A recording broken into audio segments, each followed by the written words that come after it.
Hello there guys, welcome back to Younes Talks Football, welcome back to a brand new video. I hope all of you are doing well today. It's the day after, and you know what, I can say that in a good way this time. It's the day after that, you know, what we saw yesterday, it's the day after. We all slept like absolute babies last night, didn't we?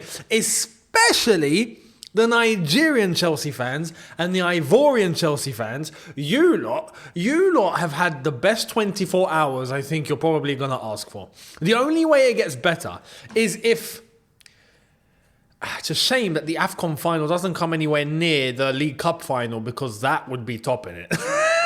You know what I mean? Crazy scenes yesterday. Congratulations to start off. Congratulations to Nigeria. Congratulations to Côte d'Ivoire, the Ivory Coast, King Didier's country,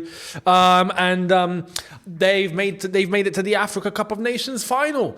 So it's going to be an interesting final, and I am contemplating on Sunday. Chelsea play on Monday. Sunday I might do an Africa Cup of Nations final watch along. I think it's needed, isn't it? It's needed. So we will be here. We will be here watching it, I think, because it's got to be done. And I do want to say Nigeria absolutely deserve to make the final. I think they have been the most consistent team, hands down. From the first game up until the last game, Nigeria have looked at least, because there have been moments where it's like, but at least they have had an acceptable standard.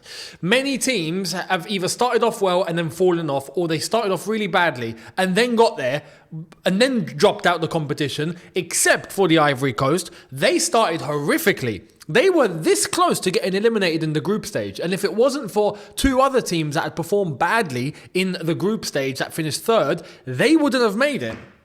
So it's crazy. Then they change the manager, they get a new kick, a new bounce, and all of a sudden, boom, they look like one of the best teams in the competition, and now they're in the final in front of their home crowd. So the final is going to be a very, very interesting night. So Nigeria absolutely deserve it, and right now definitely go down as favourites. But the Ivory Coast on home turf, a chance to win the Africa Cup of Nations for the first time in...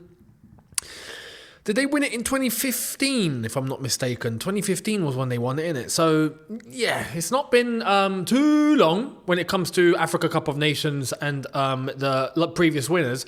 Nigeria, though, when was the last time Nigeria won it?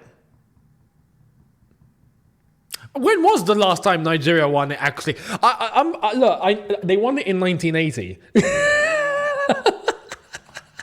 But when was the last time they've won it? I feel like it's got to be recent. 2013. They won it in 2013. Okay, so, it's nearly close. You know, the time before that they won it was 1994. So, they've won it 3 times overall, chasing a 4th. So overall, look, Nigeria definitely deserved. Ivory Coast, you got there in the end, and now you have the home advantage. It's going to be an interesting final. Who am I going to be supporting? I have to be honest, the Nigerians, they're not going to like this. But the Ivorians, this entire tournament, and even before, I can only speak from experience. I've always had really fantastic connections with Ivorians. They're such nice people. Not saying Nigerians are not nice people, don't get me wrong. But Ivorians are just so... I don't think I had not met a more humble people. The only people that I can relate this to, Senegalese, Ghanaians. The Nigerians are going to hate me. And you know what's funny? For me, the Nigerians then come in that list. So, yeah. But anyway, I think Ivory Coast and what they've been through, they do deserve it. But Nigeria deserve it too. I've got to be honest. Anyway, look, we'll see what happens in the final. Make sure you're here on Sunday, and we will make sure we catch everything we need to catch on the day. We've got a crazy thing to discuss to do with a crazy new rule that just entered the sport of football today. But we're going to park that to the end of the video. We're going to talk about last night and Pochettino, because I want to say something in relation to Poch. right? Now, I'm going to remind you guys, make sure to catch all the content as it drops and hit the subscribe button if you haven't done so already. Much appreciated. Pochettino, look. Is he off the hook because of what happened yesterday? Absolutely not, right? Are the club off the hook because of what happened yesterday? Absolutely not. I'm glad to hear that Pochettino obviously agrees. Chelsea need consistency. That's the one thing that we're all screaming for, right? Okay. Yesterday, though, like I said, unlike any game this season, yesterday was perfect. Everything that I want in a Chelsea performance and a Chelsea result happened yesterday. It was spot on. So for that, credit to Pochettino and credit to the team. Because the setup was correct, the in-game management was correct, the motivation, the discipline, the urgency, the output from the players was perfect. Everything was perfect, right? Except for the last goal that Aston Villa managed to score. But anyway, that's not the end of the world. What I do want to say though, because I know that there's going to be some people that are looking at this and they're looking at last night's performance and they're going, okay, that's it, we're fixed, we're sorted now, we're back, that's it, yes, and then they're going to go on this crazy ultra positive outlook, which is going to come and slap them in the face if they're not careful. And I want to put out a little warning. And this is to Pochettino specifically. Why? Because Pochettino has his job literally hanging by a thread, right? It's on the balance. So, what I do want to say, because I don't want to, and to be honest, I never advocate for a manager to be sacked just because of the person. No.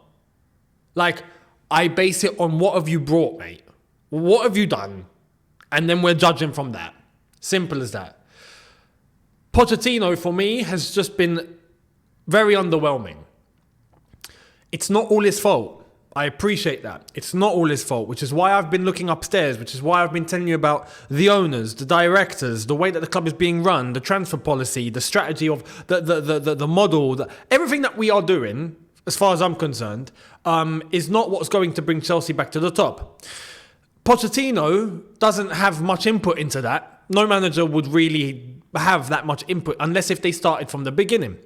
Pochettino, though, hasn't helped himself. And it feels like that there has been a long amount of time in his job where he's just gone along with it. And he's accepted it. And he's just taken it on. And, yeah, I'll do it. No problem, boss. All right. It's just, that's the sort of vibe. Tactically, he's been very underwhelming. His man management looks like it's actually good.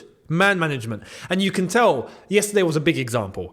I will definitely tick this one off the list. He has not lost a dressing room. There's no way he's lost a dressing room. It's impossible. You can't lose a dressing room and then see Chelsea play the way they did yesterday. It's impossible. It's impossible. So the fear that he might have lost a dressing room is now no longer a fear. He's definitely not, right? There are players there that are definitely happy to play for him. But tactically, up until yesterday, he was not setting things up in a correct manner. Now, what I do want to say, for his sake, right? And let me know if you agree or disagree. I want to say to Pochettino, if I had the chance to be able to talk to him, I would say, please do not change what we saw yesterday. The lineup, the starting 11, the shape, the way that we set up, do not change it. Let us run with it. Let us see if this is going to bring us some sort of momentum, some sort of consistency, some sort of traction, should we say. That would be beneficial. Now, I know there's going to have to be little tweaks. For example, Nkunku, or if Badiashile is in fact injured, then the centre-backs, of course. But overall, do not tinker and mess up with the lineup that you put on the pitch yesterday, because that worked. It worked. So you might as well go with it again. Do not change the winning team. Do not. So that is one thing. Secondly, your job is hanging by a thread, which is why I would advise that. Because if I'm going to be completely honest, I would love nothing for Chelsea to put on the same performance like we saw yesterday, go on a 5-match winning run, and all of a sudden we're looking and going, I think it's fixed, And then at that point, yeah, Pochettino, mate, stay where you are. Don't need to go. I would love to come to that point. 100%, I would love to. But right now, that's just not the reality. We're 11th. And we have been playing the way that we've been playing. Only up until yesterday. Yesterday has to continue. So there's that. Secondly, this has been one of my key issues with Pochettino, is the way that I think he has his outlook on things, which is in some ways similar, but yet so different to, I think, the Chelsea fan base. One example is what he said yesterday, where he said that the Chelsea fans were absolutely fantastic, which, by the way, they absolutely were. Everyone that went to the game yesterday, salute to you. You guys were unreal. I did manage to watch it back and catch all like the chants and everything that was going. Not the full game, but I did hear quite a lot of portions where the fans were going crazy. Big up to all of you on many levels for the atmosphere, for the obviously the noise, for the chants themselves, and for the way that everyone selected and the way that they were sung. Beautiful in every sense of the word. It applied enough pressure, it created enough atmosphere, and it did end up popping off when Chelsea were scoring goals. So perfect as far as I'm concerned. Big up to all the 6,500 Chelsea fans that were at Villa Park. You played your part, that's for sure. Pochettino said the Chelsea fans were fantastic. We have to realise we're not the Chelsea of the last 20 years, and we have to move on from that. We have to stop looking at that, and we have to move on from that. Wrong approach. Wrong approach. Half right. We're not the Chelsea of the last 20 years, 100%. Yeah, I get that.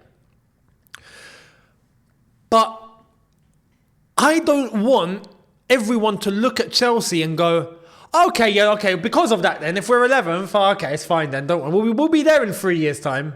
No. In fact, I want what we saw yesterday.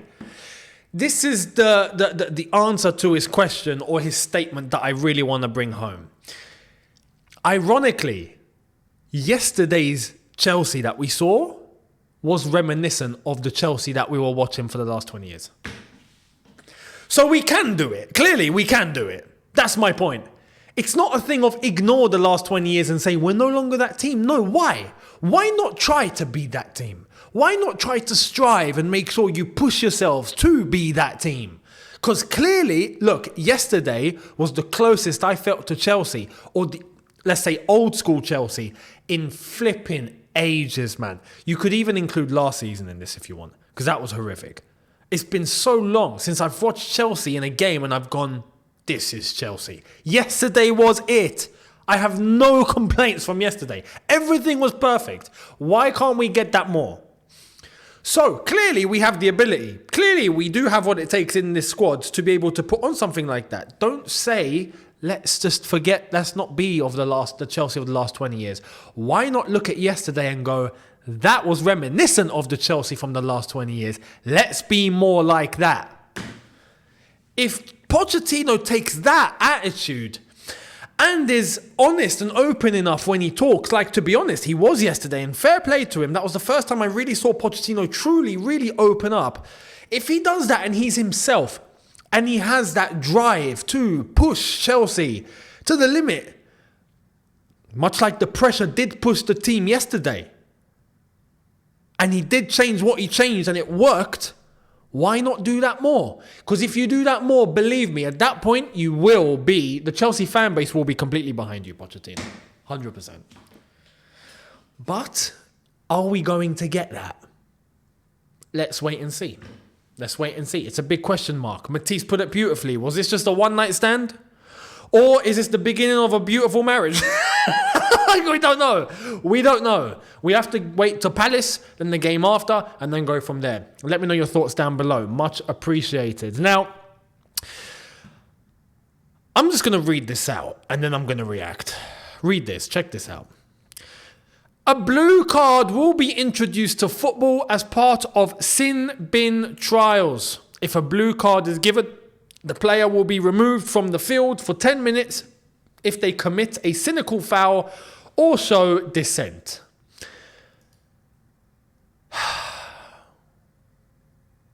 You know, we've heard this many times, right? What I'm about to say, we've heard it many times. How many times have you heard someone say, the game's gone? How many times? Loads, right? Yeah. Today, I really mean it. The game's gone. The game's gone, man. They're gonna kill football. They're gonna kill football, man. This is a horrific idea. Who in the blue hell, ironically blue, wants to approve or has approved this? Who? Because let me tell you now, I don't think they've got any sort of connection with the sport of football whatsoever. This is going to backfire so hard, it's ridiculous. You know why this was given? They're going to say, oh no, because blue card will will punish the player for 10 minutes. They're going to have to go off the pitch because they've committed a cynical foul or they've shown dissent. You know what the referees are going to do, right? The referees are going to get any single little bit of negative feedback from a player. Oh, what? Mate, shut up. Blue card, get off. You've just given like ridiculous amounts of power now to the referee to go and do whatever the hell he wants. Now, I guarantee it's going to get to a point where a player is going to be like, ref, what are you doing? What? Are you mad? Blue card, get off, mate. 10 minutes, go and sit down. I guarantee. The problem isn't to introduce a blue card. That's not the problem. There's nothing wrong with a yellow and a red card. There's absolutely nothing wrong with that. Yellow card is a warning.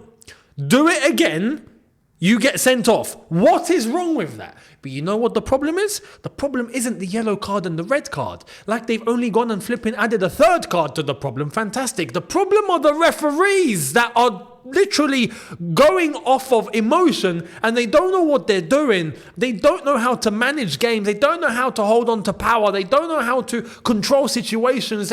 They make mistake after mistake, stupid mistakes. The problems are the humans on the pitch and in the VAR room. That's the issue. It's not the yellow and the red card. You've only gone and added another flipping problem that they're going to mess up. They're going to mess this up so hard, it's going to be ridiculous. By the way, does blue card go to VAR or not? It doesn't. So the referee on the pitch is just going to send people off for 10 minutes. Mate, I guarantee, this is going to open up an entire different can of worms. An entire different can of worms. Let me tell you, there's definitely going to be parts of the footballing world that are going to buy referees for giving blue cards. Like, ref, listen, here's an envelope. Can you give like 2 blue cards in like the 80th minute? That would be great, right? Mate, I guarantee that's probably going to happen somewhere. This is going to open up a complete can of worms. You know what this is going to do? This is going to remove the spice out of the game. Why? Players are going to no longer be able to talk at all. At all. Referee does something, mate, shut up. Don't say a flipping word. Yeah? And at the same time, a cynical foul. What's a cynical foul? Tell me what a cynical foul is. What do you define as a cynical foul? It's subjective. It's going to come down to whatever the referee wants to deem a cynical foul. Guarantee there's going to be moments where you're going to get one tackle that is normal and the referee's going to go, nah, mate, that was, sorry, blue card, off for 10 minutes. I guarantee it. And then what? The other team's down to 10 men. So what are you going to get in those 10 minutes when the player's off the pitch? What are you going to get? You're going to get a team shut in shop. They're going to shut shop. They're going to park the flipping building, not the plane or the bus. They're going to park the building for 10 minutes, wait for the teammate to come back on, get back to 11 men, and then resume. You're just going to kill 10 minutes of the game for no reason. It's honestly going to get to that. If a player has to walk off the pitch, he has to walk off permanently. He doesn't come back in 10 minutes.